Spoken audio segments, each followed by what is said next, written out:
Au commencement était la parole. La parole était avec Dieu et la parole était Dieu. Elle s'est faite chair, elle a habité parmi les hommes. Et cette parole est aujourd'hui considérée comme étant conservée dans un bouquin, dans un livre qui se prétend être la volonté, la pensée, l'expression absolue de Dieu. La Bible, c'est d'elle qu'on parle. Est-ce réellement la parole de Dieu ou un ensemble de livres, un récit historique d'événements? Tout cela, toutes ces questions seront posées ici. Et il y a un invité qui va le répondre. Il s'agit bel et bien du docteur Daniel Kisolo Bouéa qui nous revient encore sur le chemin de la vérité.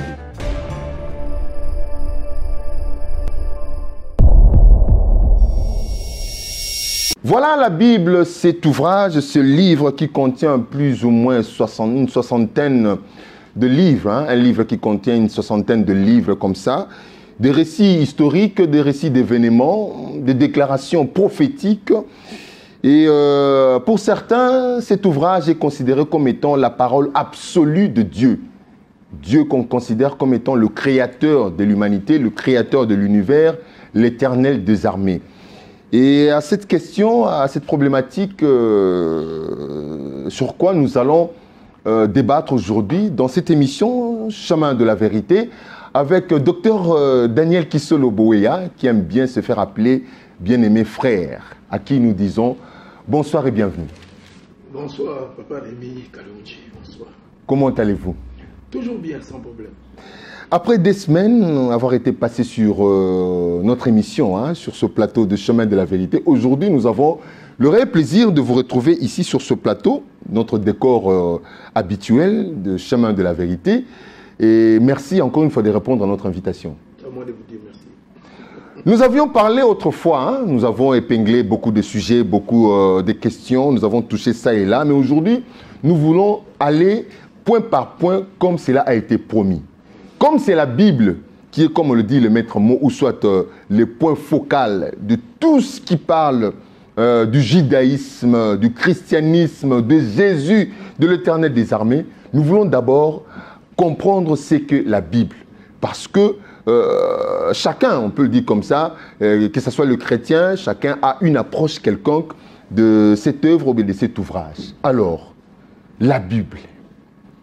Expliquez-nous un peu par définition, la Bible c'est quoi? Étymologiquement, son origine, tout ça. Vous qui êtes enseignant, vous qui êtes docteur de la parole, un théologien, vous êtes un théologien, je peux dire comme ça, vous me permettez? Exact, un théologien. Alors, frère Daniel Kisolo Bouéa, c'est quoi la Bible? Merci pour la parole. Avant de définir la Bible, j'aimerais défier quelqu'un qui me regarde parce que vous savez, les chrétiens, surtout, sont trop fanatiques des choses qu'ils ne peuvent ni défendre ni expliquer. Alors qu'au sein même de la Bible, il y a une grande recommandation qui dit que le vrai chrétien doit être, j'aime même pas les mots, doit être prêt à défendre sa croyance avec douceur. Quand je dis j'aime pas les mots, parce que Christ n'a jamais appelé ceux qui croient à lui chrétiens. C'est un mot qui a été donné aux disciples de Jésus dans la ville d'Antioche par le gouvernant romain pour les insulter, les petits Christ, pas dans le sens des petits en miniature, mais les petits dans le sens de ils ne sont pas grands. C'était une manière de freiner la croissance de ce qu'ils appelaient sectes. Donc d'une manière minimisante. Minimisante, c'était une insulte. Mais désolé, peut-être une fois nous allons faire une émission sur ça, qu'aujourd'hui tout le monde qui croit à Jésus-Christ, en Jésus-Christ, s'octroie et se réclame et revendique ce nom de chrétien. Triste. Et ce nom ne se trouve que 2 fois dans le Nouveau Testament. 2. Jésus a dit, allez dans le monde entier, faites des disciples. Un disciple, c'est un étudiant de la parole. Donc Christ ne voulait pas que ceux qui le suivent, qui croient en lui, soient ignorants. Alors mon défi est le suivant. Des Genèse à l'Apocalypse, pour la Bible, je précise, des protestants. Les églises des réveils n'ont jamais eu de Bible. Pour la Bible des protestants, 69 livres. Les catholiques en ont 74. Les juifs n'en ont que 23. Alors qu'est-ce qui est Bible? Celle des juifs, celle des catholiques, celle des orthodoxes ou celle des protestants? De Genèse à l'Apocalypse pour les protestants, le mot Bible, B-I-B-L-E, n'existe pas. Donc le mot Bible n'est pas biblique. Alors, on doit commencer par là, d'où est venu ce mot Bible, avant de définir la Bible, qui est aujourd'hui particularisée comme les livres qui enseignent l'enseignement du judaïsme ou du christianisme, protestantiste ou catholique romaine. Et nous disons Sainte Bible. Comme j'ai dit tout à l'heure, Papa Rémi, laquelle est sainte? Celle des catholiques des 74 livres, ou celle des juifs des 23 livres, ou celle des protestants des 69 livres. Et quelle est sainte? Laquelle? Voilà les problèmes. Donc, le mot Bible n'est pas dans la Bible, mais la réalité du mot, quand je vais l'expliquer par son étymologie, se trouve dans la Bible. Le mot Bible, lui-même, vient du mot grec koiné. Quand je dis grec koiné, c'est-à-dire les Grecs qui ne se parlaient pas en Grèce, mais qui étaient véhiculés par Alexandre le Grand sous l'empire d'Alexandre le Grand. L'empire grec, les Grecs de la rue. Vous avez le mélange, c'est comme l'ancien hébreu de la Bible que Moïse utilise pour nous écrire. C'est un hébreu mélangé des autres langues. Ce n'est pas l'hébreu d'Israël aujourd'hui. Même si quelqu'un, un Israélite, peut lire la Bible en hébreu, mais il ne peut pas comprendre ces figures parce que c'était une langue cunéiforme, qui avait beaucoup de formes et pas d'écriture alphabétique. Alors, Biblia, dit grec, et pour être bien précis, notre mot Bible au féminin, là, a fait une grande transition pour devenir la Bible. Venant du latin, qui l'emprunte du grec, Biblia, qui est un... Donc, attendez, du grec koiné, grec de la rue, comme voilà. Vous avez dit, le langage de la rue, Biblia. Donc l'origine c'est Biblia du grec. Biblia du grec, transité par les latins, Bibliae. Ok, je vais y arriver. Qui va plus tard nous donner un féminin singulier, la Bible. Alors que Biblia est le pluriel qui signifie les livres avec S. Pluriel. Alors le singulier... Biblia, c'est le pluriel. Ensemble de livres. Les livres. Donc en un mot, si vous allez comprendre, la Bible n'est pas un livre. La Bible que vous avez est devenue un livre quand ça a été imprimé. Mais la Bible est une bibliothèque. Biblia, les livres, c'est l'ensemble de plusieurs livres. Pour les uns, 69, comme je dis, pour les autres, 74, pour les autres, 23. Ok. Une bibliothèque, ce n'est pas un livre comme aujourd'hui nous l'avons en main grâce à l'imprimeur Robert Estienne de France, qui nous l'a imprimé pour la première fois, Vulgate. Un pluriel, un mot pluriel, bibliothèque, les livres. Comme quelqu'un qui vous a posé la question, il a dit erreur, ça signifie Bible par excellence. Écoutez-moi, chaque mot a son histoire dans sa langue. C'est pourquoi nous faisons la linguistique à l'école pour connaître ces mots viennent du latin, en quelle période, et tout ça et tout ça. Donc, que les chrétiens fanatiques ne définissent pas la Bible en disant Bible par excellence. Faux. Biblia signifie les livres. Et ce n'était pas référencé à une autre Bible que nous avons. Non. On appelait les Bibles, tous les gens sous l'Empire grec, bien même avant, avaient leurs livres. Et l'ensemble des livres qu'ils avaient, quelqu'un peut avoir sa bibliothèque, disait Biblia. Et plus tard, le singulier est sorti, ta Biblia. Ta Biblia, qui est le singulier, le livre, qui est au fait une forme qui est empruntée à partir des herbes poussées en Égypte qu'on appelait les papyrus, qu'on appelle en grec biblos. Biblos. Et quand les papyrus sont importés ou exportés de l'Égypte vers la Phénicie, elle prend le nom de biblos. Biblos, c'est toujours au pluriel les livres, parce que c'était la matière à partir de laquelle on couchait des écritures, l'encre. À cause du fait que le pot de vélin, sous les intempéries, connaissait beaucoup de fluctuations. Alors on est passé par les papyrus, qu'on appelle biblos en grec, qui va nous donner la Biblia au singulier et qui nous donne Biblia au pluriel, les livres qui transitent Biblia et en latin, qui nous donne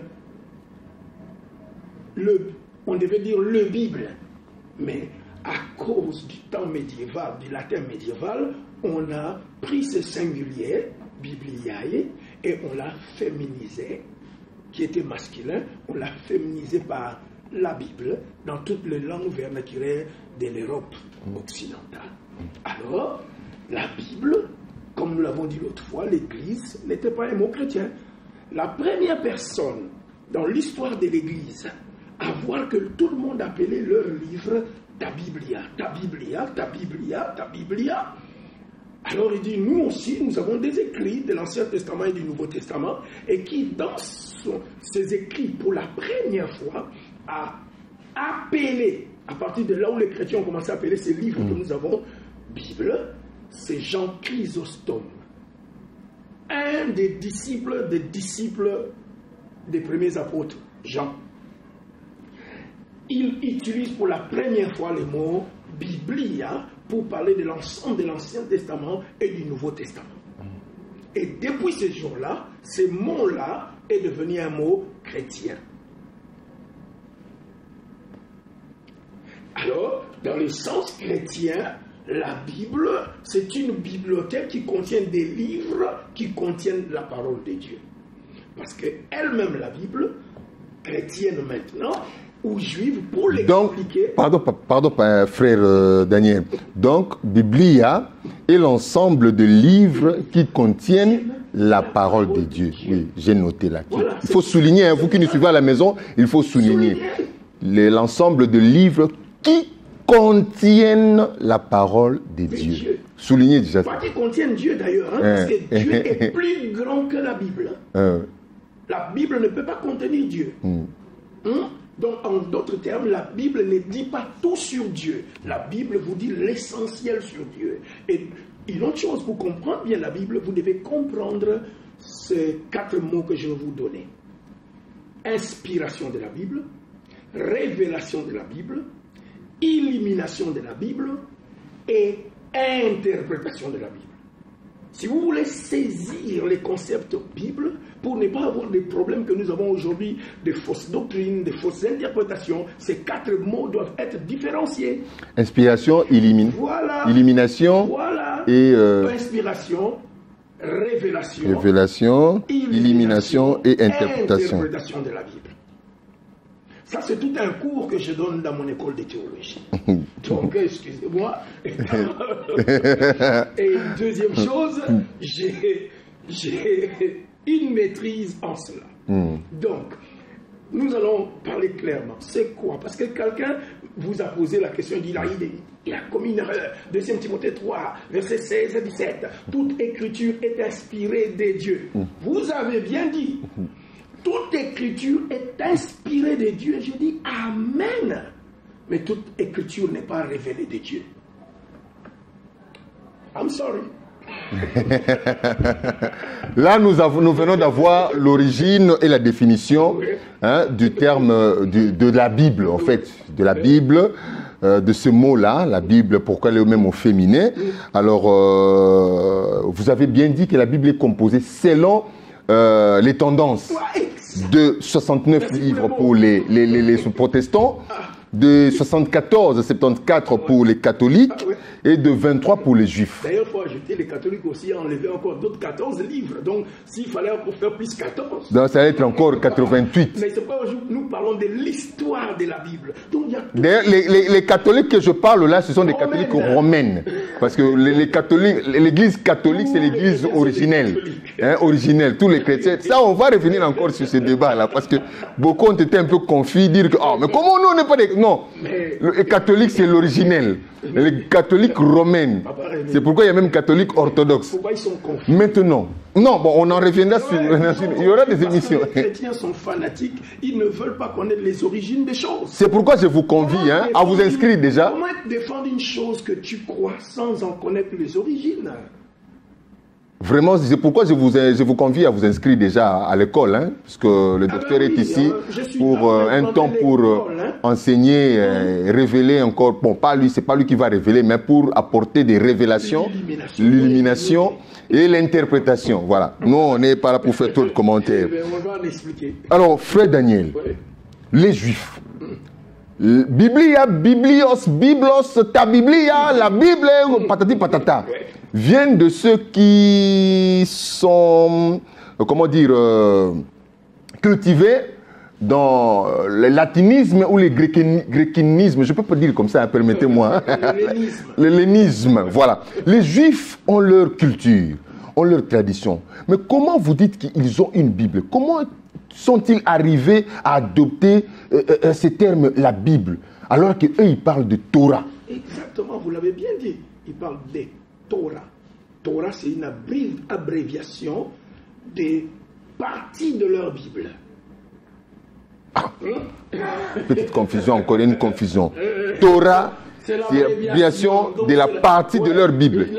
Entre la Bible et les Torah, qu'est-ce qui est arrivé avant? Excusez-moi, c'est la Torah qui est arrivée avant. Alors, pourquoi? Parce que c'est ce que je suis en train de vous dire.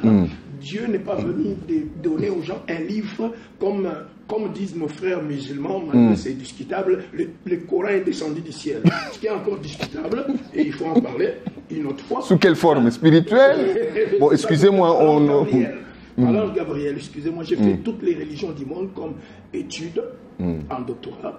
J'en ai défendu pour faire la thèse de la divinité. Donc, je connais au moins l'origine de chaque religion et leurs défauts et leurs erreurs. Le musulman va vous dire que la Bible a des erreurs. Je parle de la traduction biblique, que vous appelez vos versions. Vos versions des Bibles ne sont pas inspirées ni révélées. On arrivera. Elles sont pleines d'erreurs. On arrivera. Plus ou moins 540 et quelques erreurs. On arrivera, puisque notre objectif, c'est de comprendre si la Bible est réellement la parole de Dieu ou c'est un récit d'événements. D'abord, parce que c'est la première part de la Bible. Et la Bible, il faut qu'on se le dise une chose. La Bible est une bibliothèque confectionnée par 40 écrivains. 40 écrivains, tous ne vivant pas à la même époque. Là, ils ont une différence de 1850 années d'époque qui les différencie. Commençant par le premier Moïse. Si nous allons encore dans l'archéologie biblique, ça sera encore douteux de dire est-ce que c'est lui l'auteur ou pas. Ah, voilà.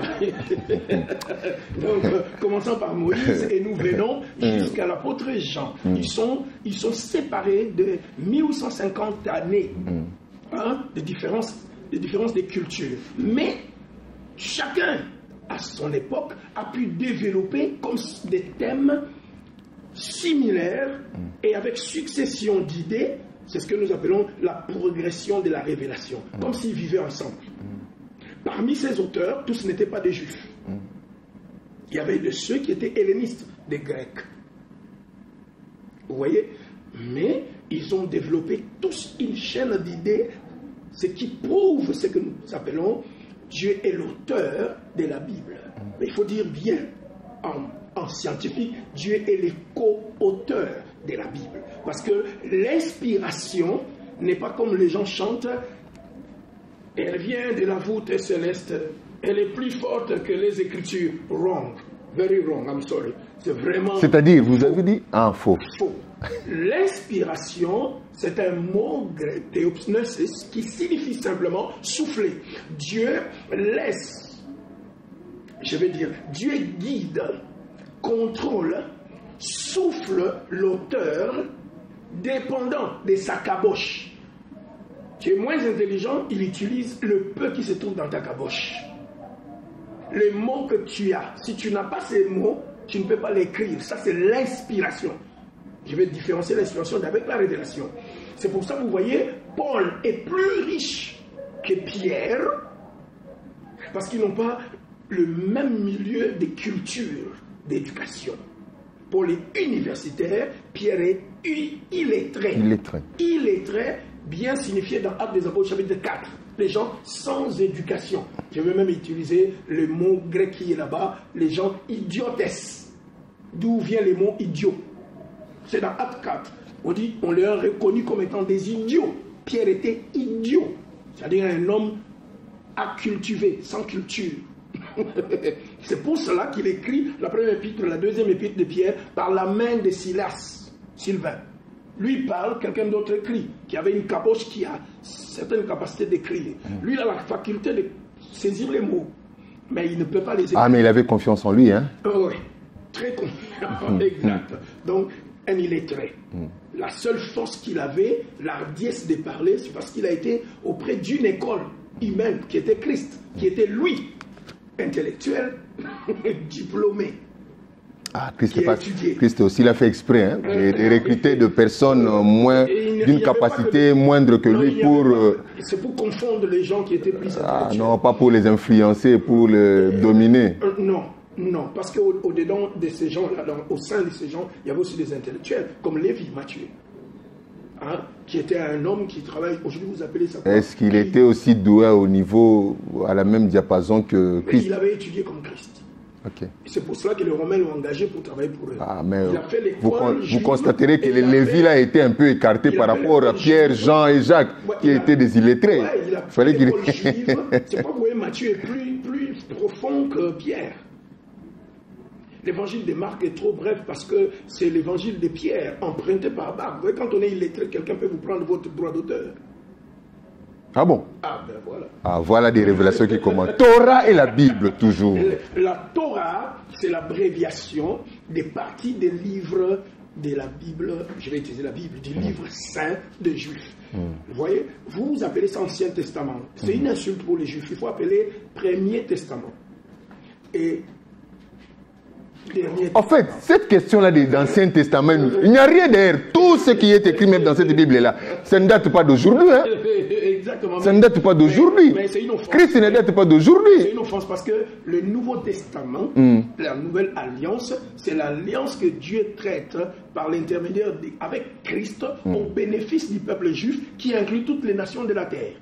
Qui est au fait... au détriment du peuple juif hein? Non, pas au détriment. En faveur du peuple juif. Il peut pas y avoir, de la nouvelle alliance. Il ne peut pas y avoir une nouvelle s'il n'y avait pas une première. Dieu a fait la première alliance avec les enfants d'Israël à travers Moïse, qui était l'intermédiaire. Moïse et les prophètes étaient des intermédiaires de l'ancienne alliance, que vous appelez l'ancienne, la première alliance. Alors, Dieu va ratifier cette alliance par Christ. Parce que celle-là, la première, il la traite avec des humains qui ont des imperfections et qui ont échoué. Alors maintenant, il va traiter avec une personne qui est parfaite, qui va remplir toutes les conditions. C'est pourquoi cette personne devait être juive comme les autres. Et Jean chapitre 4, le salut vient des juifs.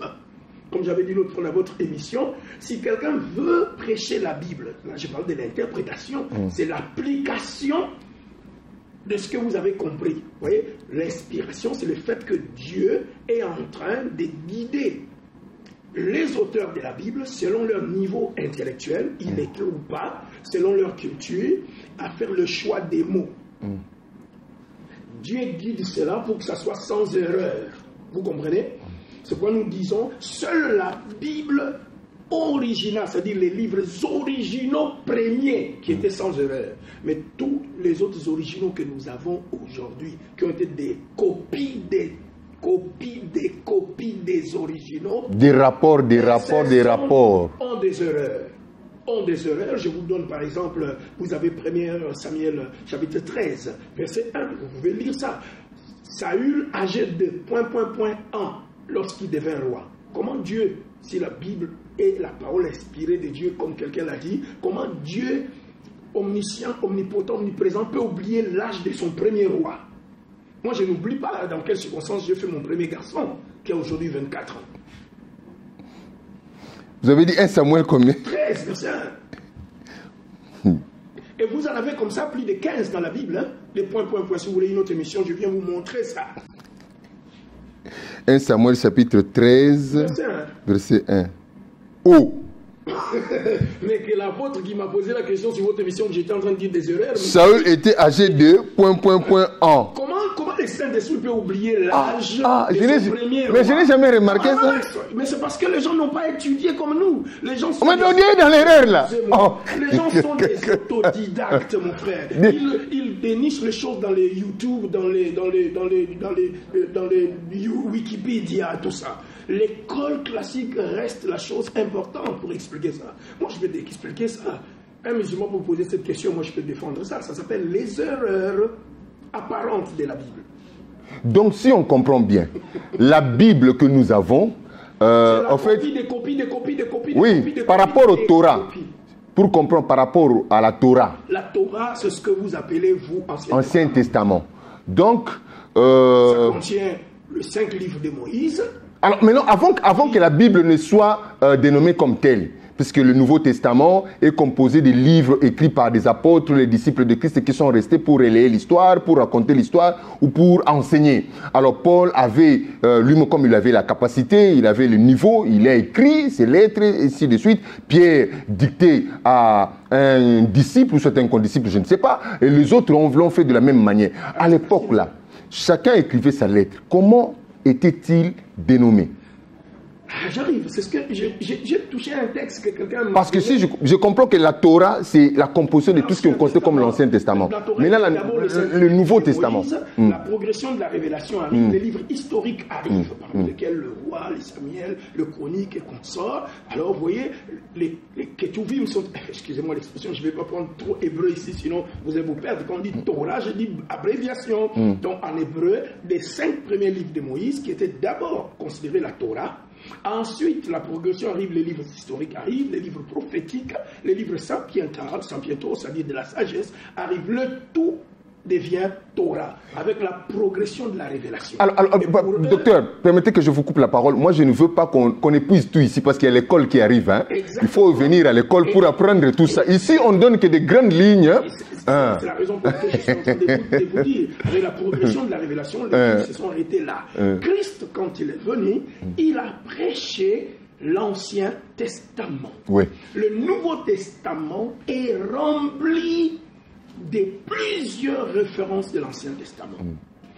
Donc, les disciples croyaient en l'Ancien Testament, que vous appelez l'Ancien. J'aime, par respect aux Juifs, les disciples ont prêché le Premier Testament. Toutes les doctrines qu'ils ont confectionnées venaient du Premier Testament. Quand Paul écrivait une lettre, attendez que j'arrive, une seule lettre qu'il écrivait à Timothée, il dit, toute écriture est inspirée de Dieu.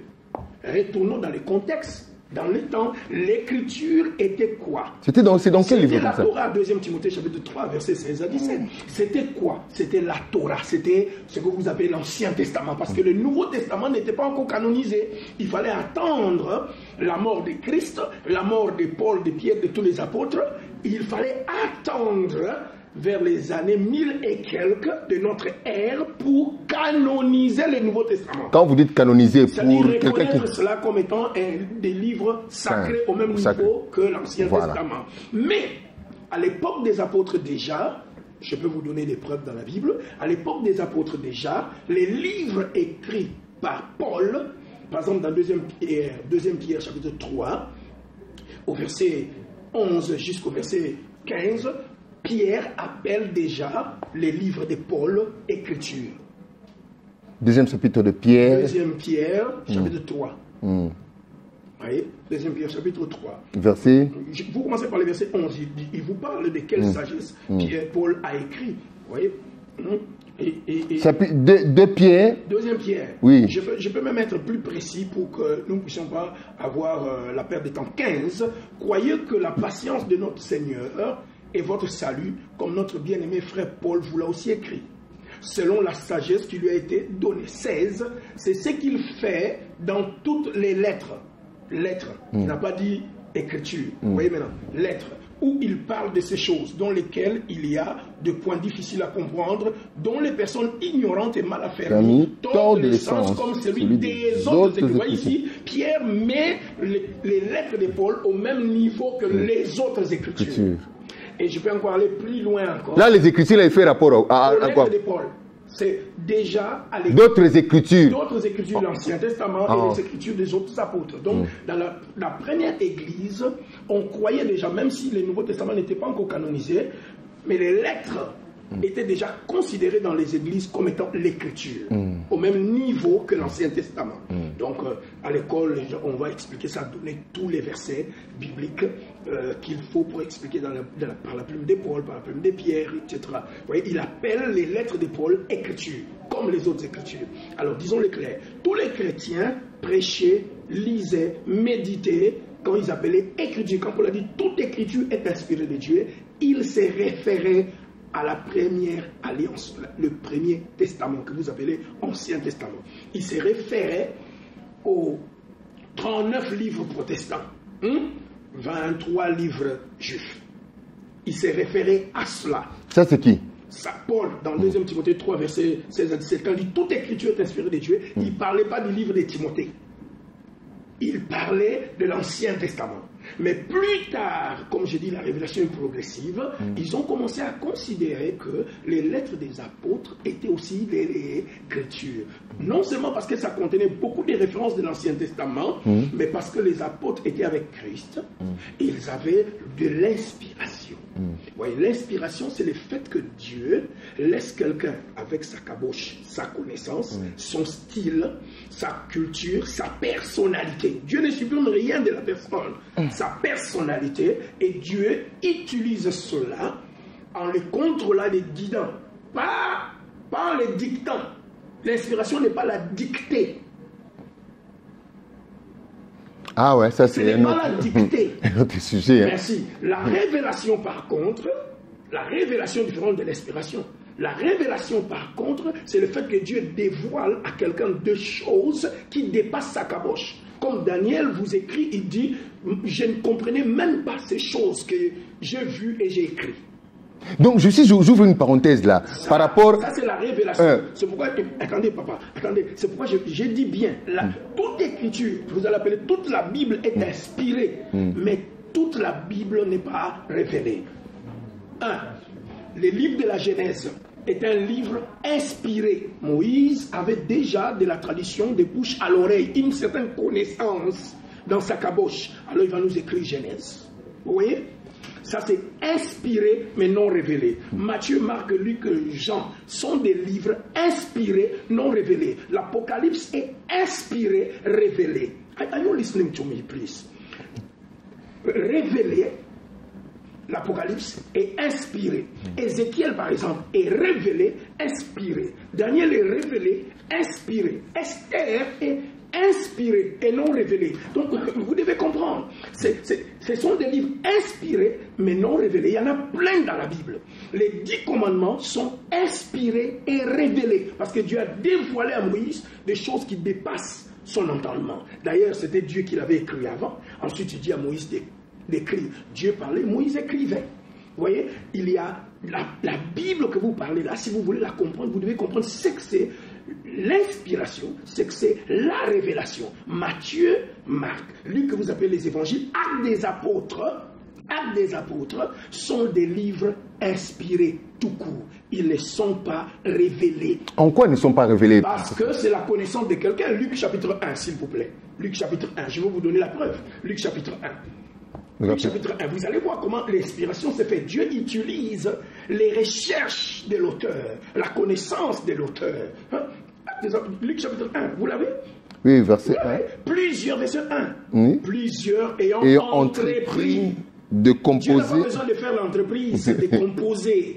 Un récit des événements qui se sont accomplis parmi nous. Dieu, c'est la connaissance lui-même. Suivant ce que nous ont transmis, ceux qui ont été des témoins oculaires. Dieu a utilisé ce qu'on leur a transmis. Les évangiles sont des choses, d'ailleurs, Jésus a dit, quand le Saint-Esprit viendra, il vous rappellera, il n'a pas dit vous révélera, il vous rappellera ce que je vous ai dit. Vous voyez, Matthieu, Marc, Luc, Jean... Il ne vous enseignera pas. Non, c'est écrit, enseigner, mais dans le cadre de l'inspiration. Toute écriture est inspirée de Dieu. Il a dit, il vous rappellera. Rappeler, c'est ça l'inspiration. Le fait que j'ai des choses, j'ai une histoire, mais je l'ai oubliée. C'est la raison pour laquelle on dit, c'est long. D'ailleurs, c'est nous les théologiens qui vous avez placé des mots. Comme je vous ai montré, le mot Bible n'est pas dans la Bible, le mot Genèse n'est pas biblique. Le mot Genèse n'est ni inspiré ni révélé. Hein? Voyez, nous, les Juifs, sont les premiers qui ont commencé dans la Torah à nous donner des thématiques. Voyez, ils ont pris la Genèse à partir du mot Genèse, qui est venu français, mais le mot en hébreu c'est Bereshit. Ces mots-là, comme Exode, Lévitique, Nombre, Deutéronome, sont des mots qui sont venus, qui se trouvent dans les livres. Ce sont l'essentiel des livres. Par exemple, dans Genèse chapitre 1, verset 1, Bereshit Elohim, Bara, Shamaim, Eretz. Au commencement, Dieu créa les cieux et la terre. Vous voyez, à partir du mot au commencement, on intitule tous les livres Bereshit, Genèse en français. Vous voyez, alors on regarde, on dit, oh voilà, Dieu dit, je suis descendu pour que tu sortes mon peuple de l'Égypte. Vous voyez, passons le mot hébreu, Exode. Donc, à l'école, les gens vont apprendre tout ça. Comment est-ce qu'on est arrivé à titrer ça? Alors, le second chrétien de l'église primitive, quand ils sont arrivés, les disciples des disciples de Jésus, eux aussi, sont allés avec le même modèle. C'est pourquoi vous avez Matthieu, il n'y avait pas Matthieu. Quand vous avez les textes originaux, vous avez Kata Matthäus, Kata Marcon, Kata Lucas, Kata Johannes, selon Matthieu, selon Marc, selon Luc, selon Jean. Il n'y a pas évangile selon. C'est ni biblique, ni inspiré, ni révélation. Nous avons facilité aux gens de retrouver des livres. Parce que c'est une bibliothèque. C'est comme vous êtes dans votre maison, vous avez classé des livres. Alors, vous vous retrouvez, vous avez Matthieu. Vous avez dit Kata Matthieu. Matthäus. Ça c'est grec. Hein? Dans leur récit, quoi. Donc là, maintenant, je comprends. C'est long. Quand on dit c'est long, ça signifie quoi? Est-ce que Dieu peut parler c'est long? C'est pourquoi il y a des différences. Je pourrais vous montrer un texte dans votre Bible, s'il vous plaît. Bon, c'est un témoignage, non? C'est un témoignage selon Daniel, selon Rémi, selon Jacques. C'est là l'inspiration. L'inspiration, c'est ce que moi, je me suis rappelé. Et lui, il se rappelle autre chose. Moi, je me rappelle autre chose. Je vais vous poser une question, parce qu'il y a quelqu'un qui nous dit, par exemple, vous avez des textes, par exemple, dans Matthieu. Pasteur, vous ne voyez pas que vous êtes en train d'éloigner les croyants de... C'est la raison pour laquelle les prêtres font 7 ans pour apprendre la Bible avant de l'interpréter. Il doit comprendre l'inspiration, la révélation. L'illumination, c'est la compréhension que vous avez. On vous taxera de ce grand mouvement, comment on l'appelle, sioniste, judaïque. Je ne suis ni l'un ni l'autre. Je suis exactement disciple de Jésus-Christ. Disciple de Jésus-Christ, étudiant, comme Jésus a dit dans Matthieu 28, verset 19, faites de toutes les nations mes mathetes. Le mot grec traduit mal mes disciples. Le mot est mes étudiants. Voilà, le mot devait être les étudiants. Vous voyez, comme je vous ai dit, lui c'est bon. Darby, tout ça ne sont pas des Bibles. C'est pourquoi on vous écrit, si on avait une Bible en papier, si on allait voir ça, la Sainte Bible, traduite d'après les textes originaux par Louis II. Je pense que chacun à la maison a sa Bible, est en train de voir au début, là, c'est presque la 3e feuille. Là. Louis II vous dit, je suis une traduction. Aucune traduction n'est fidèle.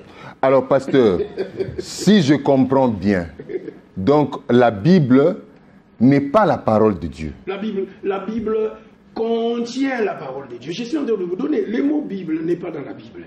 Même si la réalité dans la Bible, dans Josué 1:8, que c'est le livre de la loi. Le livre de la loi ne se référait pas à toute la Bible. Ça s'est référé d'abord au livre de Moïse. Plus tard, comme je vous ai dit, les livres prophétiques et consorts, que c'est le livre de la Torah. Et aujourd'hui, plus tard, nous commençons à le dire que c'est toute la Bible.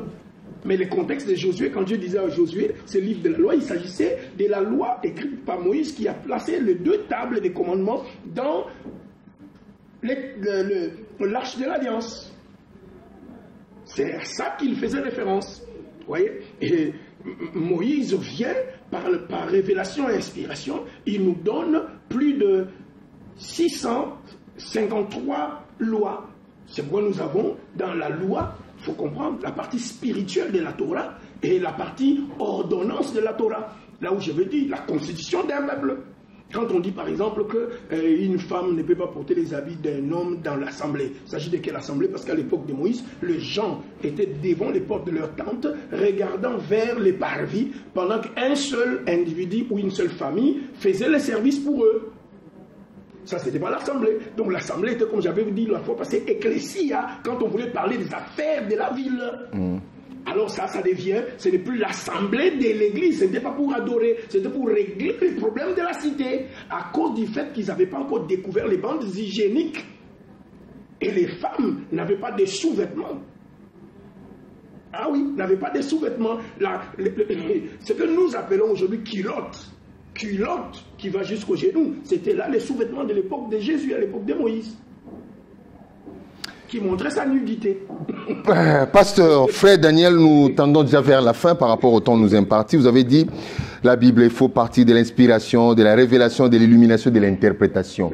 Alors, comment utiliser alors ces livres? Parce que les tendances nous les présentent avec 69 livres, avec 74, et s'il faut aller exagérer, 88, avec 23. Comment alors utiliser ces livres qui comprennent beaucoup de récits, hein, beaucoup d'histoires, beaucoup d'événements, on relate de tout, et il y a même de messages qui passent, parce que vous l'avez dit, il y a même à l'intérieur la parole de Dieu. Et la parole des hommes. Et la parole des hommes, et même les paroles de Satan. Satan aussi. Alors comment utiliser... des anges là-bas. Comment utiliser la Bible? Parce que ceux-là qui marchent avec le grand bouquin là sous leurs aisselles là, et ils se prétendent être... La Bible l'a dit. Non. C'est pourquoi je dis, il faut, pour bien utiliser la Bible... Puisqu'on nous dit, il est écrit dans la Bible. Bon, on se dit, bon, c'est de l'idolâtrie alors. Jésus a dit dans Matthieu chapitre 4, l'homme ne vivra pas de pain seulement, mais de toute parole qui sort de la bouche de Dieu. Parole qui sort de la bouche de Dieu, pas parole qui sort de la bouche de Satan, pas parole qui sort de la bouche d'un démon, qui se trouve aussi dans la Bible. Hein? Il est écrit dans la Bible, ceci, c'est là. Comment alors se comporter? Remarquez, comment utiliser? C'est là où, comment utiliser? Il faut faire l'exégèse, c'est-à-dire il faut d'abord retourner dans les contextes, comprendre précisément la langue que ces gens ont utilisée, qu'est-ce qu'ils comprenaient par ces mots-là. Parce qu'il y a des fois, Dieu, qui est le co-auteur de la Bible, alors qu'il est l'auteur primaire, la source de la parole contenue dans la Bible, mais il vous dit par exemple, je donne un des commandements, honore ton père et ta mère afin que tu vives longtemps sur la terre. Tel est le commandement que l'Éternel vous a prescrit. Même quand vous lisez cela, vous ne voyez pas que c'est pas Dieu qui parle, c'est Moïse qui parle. Donc Dieu parle en utilisant la bouche de qui? De Moïse. Donc vous devez savoir disséquer. Vous voyez ici, Dieu parle mais en utilisant, parce que Dieu ne peut pas dire que l'Éternel va... Alors nous pouvons conclure que la Bible n'est pas, bon, en fait, n'est pas le monopole de la parole de Dieu. C'est un livre... Non, la Bible c'est un livre où vous pouvez trouver la parole de Dieu qui vous guide. Mais il n'a pas ce monopole-là de contenir la parole de Dieu. Non, la Bible n'a pas toute la parole de Dieu. C'est écrit dans Jean. Donc on peut retrouver la parole de Dieu dans différents autres livres. Alors. Même dans différentes cultures. Prenons par exemple le cas d'un exemple que vous venez de dire là. Les propos où Moïse déclarait selon la loi de Dieu que tu honoreras ton père et ta mère. Mais je le vois chez les Bangala, chez les Baluba, chez les Bateke, chez les Baswahili. Toutes ces traditions-là imposent cette loi-là, cette règle-là, que tout enfant doit obéir, doit obéissance absolue aux parents, qui sont ses géniteurs. Vous voyez que, c'est que la parole de Dieu se trouve dans, sous plusieurs formes, dans différentes cultures. C'est ce que j'étais en train de vous dire tout à l'heure. Un autre débat qui viendra. Un autre débat. La révélation a deux groupes. Avant que Dieu ne se révèle spécialement dans les Écritures, Dieu s'est révélé de manière générale. Il s'est révélé par la nature, il s'est révélé par la conscience. Vous savez que toutes les lois du monde sont le produit de la conscience humaine. Vous voyez, il s'est révélé par la conscience, il s'est révélé par la nature. Vous voyez, Dieu s'est révélé en utilisant toutes ces choses. Dans Romains chapitre 1, par exemple, il dit les perfections invisibles de Dieu sont à l'œil nu par son ouvrage. Donc, mais la révélation générale qui a fait que les lois comme ça que vous avez à partir de la conscience soient éditées, émises et pratiquées par certains peuples qui n'ont pas la Bible. Ça, c'est la révélation générale de Dieu. Mais cette révélation générale ne peut pas apporter le salut. Voilà pourquoi, pour apporter le salut, Dieu va nous donner une révélation spéciale dans les Écritures. Voilà, pasteur. Un thème qui est le salut en Jésus-Christ. Merci beaucoup, pasteur. Nous sommes arrivés à la fin. Alors, je tiens aussi à signaler que vous avez une conférence. Hein. Vous venez de revenir. Vous étiez rentré en Angola où vous avez toute une école et une grande communauté aussi là-bas. Oh, les noms de la communauté encore. La communauté, l'église de la perfection, hein, qui est vraiment étendue. Il y a un grand ministère. Et les pasteurs sont de retour ici encore au Congo pour réinstaller, pour installer l'école. Hein, parce que l'église continue toujours. Vous avez commencé ici, et vous avez une conférence, c'est samedi 9 juillet. Où vous allez parler de l'homme et de son don. Un message comme ça pour tous ceux-là qui vous suivent pour clôturer cette émission. Chaque être humain venant sur terre est venu doté d'une mission qui doit glorifier Dieu et impacter la société pour son avancement. Et découvrir cette mission implique découvrir les capacités que Dieu a mises en vous, que j'appelle le don. Et ces dons-là, c'est ce qui va vous ouvrir les portes de la grandeur. Parce qu'il faut atteindre une certaine élévation pour bien impacter. Vous n'êtes pas né pour rester dans l'anonymat, vous êtes né pour impacter. Alors comment faire votre grandeur? Vous devez découvrir votre don. Qu'est-ce que l'humanité, l'homme, peut faire pour que son don ouvre des portes? Qu'est-ce que l'humanité peut faire pour fermer les portes à un don qui a ouvert les portes? Et bien voilà, c'est de ça que je vais parler dans la conférence. Certaines choses que votre don peut vous octroyer, votre humanité peut vous refuser cela. Merci beaucoup, pasteur, docteur Daniel Kisoloboya, d'avoir encore une fois répondu à notre invitation. Vous êtes rentré, vous nous aviez promis de revenir. Et je pense que ce n'est pas même pas la dernière fois. Donc, il y a une continuité, une suite qui arrivera dans les jours à venir. Vraiment. Alors, à vous aussi, chers téléspectateurs, nous vous disons merci. Nous vous convions à vraiment vous enregistrer déjà. Hein, les numéros affichés au bas de l'écran. Vous aviez souhaité à ce qu'on rappelle encore notre invité. Il est là, il est de retour. Il est en ce moment ici à Kinshasa. Vous avez besoin de ce contact. Daignez nous appeler à ce numéro qui est affiché au bas de l'écran. Et je tiens aussi à rappeler que la conférence, c'est samedi 9 juillet. Hein, on me dit que ce sera du côté de la salle fête de fête Les Carrefours Familiales à Lemba. Hein, les Carrefours Familiales à Lemba. On dit arrêt GD. C'était mentionné arrêt GD, non loin du pont Kianza. L'entrée est gratuite. Surtout pour les hommes de Dieu. L'entrée est gratuite, ce n'est pas une affaire commerciale, c'est pour aiguiser. On dit le fer aiguise le fer. Ah, ça j'ai pris ça aussi dans la Bible. Oui. C'est de 8h à 12h à Lemba. Vous nous appelez au numéro qui est affiché au bas de l'écran pour avoir de plus amples détails. Nous vous disons merci. Merci beaucoup à toute l'équipe technique qui nous a soutenus pour le succès de cette émission. Merci à toute l'équipe qui accompagne le pasteur, Jacques Chamala, pasteur Mireille, pasteur Massounja, tout le monde. Hein? Donc, que Dieu vous bénisse. Merci beaucoup à toi, celle qui a tué aussi, Jikaka. On se retrouve prochainement pour un nouveau numéro sur le chemin de la vérité. Toujours avec un réel et le même plaisir. Portez-vous bien dans vos maisons à la suite de nos programmes. Au revoir.